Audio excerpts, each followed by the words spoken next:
Dan pemirsa kita akan menuju langsung ke tenaga ahli utama Kepala Kantor Staf Presiden. Sudah ada Ali Muchtar Ngabalin bersama kami. Selamat siang, Bang Ali.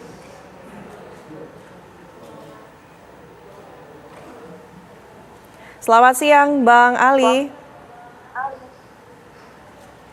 Selamat siang, saya dengar dengan baik. Halo? Bang Ali bisa mendengar kami di studio? Saya dengar dengan baik. Bang Ali, mengenai kasus ini akhirnya Johnny G. Plate ditetapkan sebagai tersangka setelah 3 kali pemeriksaan. Sebenarnya dari pihak pemerintah sendiri menanggapinya ini seperti apa? Karena ini mungkin kasus 8,3 triliun ini angka yang sangat besar begitu dan menunjang ini di berbagai daerah BTS-nya seharusnya sudah tersebar begitu. Iya, jadi Anas terima kasih. Apapun ceritanya bagi pemerintah dan presiden seperti saat ini tidak ada lain dan tidak ada bukan kecuali proses ini akan berjalan dan kejaksaan telah menetapkan status Johnny G. Plate sebagai tersangka dan ditahan, maka paling sering dan sudah lebih dari 5 sampai 6 tahun saya selalu menyaksikan bahwa ketika terkait dengan masalah hukum, kemudian proses hukum atau dengan posisi seperti yang dialami oleh Pak Plate, Johnny G. Plate ini, maka pasti Bapak Presiden akan menyerahkan ini kepada proses hukum dan ini biar dia berjalan sambil nanti kita akan melihat apa yang nanti menjadi bagian daripada apa yang dilakukan oleh Kejaksaan Agung. Bang Ali, sikap pemerintah sendiri seperti apa melihat mungkin ini staf dari Presiden begitu ya langsung para menteri ini sudah beberapa kali tersandung begitu ya kasus korupsi hal-hal yang sama? Iya, saya kira normal saja dan namanya juga manusia ya, meskipun makanya dari awal kan salah satu pesan yang paling terpenting yang disampaikan oleh Presiden itu adalah jaga amanah ini dengan baik, kemudian jangan sekali-sekali bisa melibatkan diri dalam hal-hal yang bisa terkait dengan masalah hukum, sebab kalau sudah menyangkut dengan masalah hukum itu pasti Presiden tidak akan mungkin memberikan toleransi. Dari kasus ini, kemudian sebelumnya beberapa menteri, periode pertama, periode kedua, sampai dengan saat ini juga. Jadi biarlah publik itu nanti memberikan penilaian terkait dengan kasus-kasus yang terjadi kepada para pembantu maupun menteri atau yang lainnya. Jadi saya kira seperti itu, Ana. Hari ini kita juga telah menyaksikan itu terjadi pada Pak Johnny G. Plate sebagai Menteri Komunikasi dan Informatika.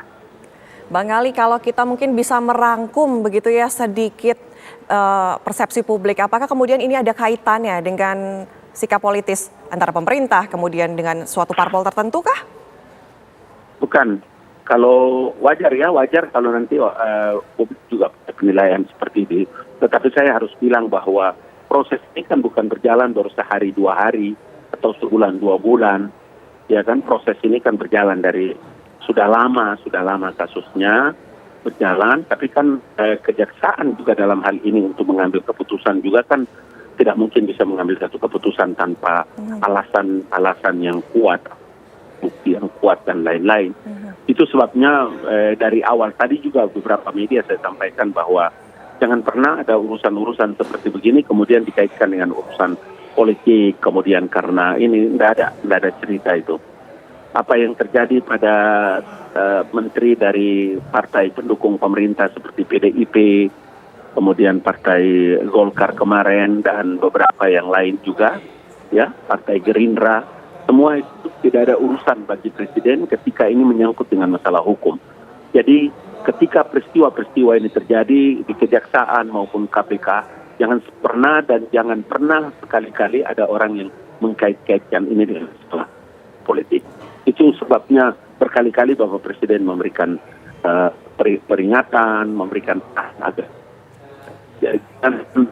urusan yang begini terkait dengan masalah hukum. Kalau masalah hukum tidak pernah Presiden memberikan privilege atau memberikan garansi kepada para pembantu-pembantu beliau.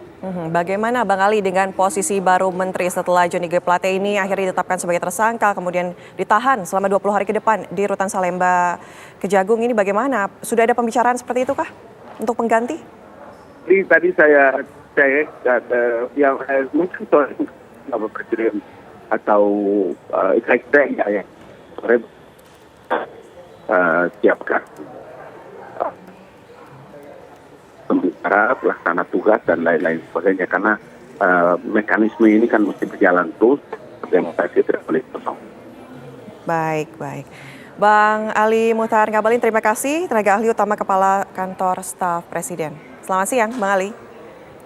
Dan pemirsa, nanti juga kita akan menuju bersama dengan Adi Prayitno, sudah ada bersama kami. Ini pakar politik, nanti juga kita akan membahas mengenai kasus korupsi yang menimpa Menkominfo Johnny G. Plate, namun kami harus jeda terlebih dahulu. Usai jeda kami kembali.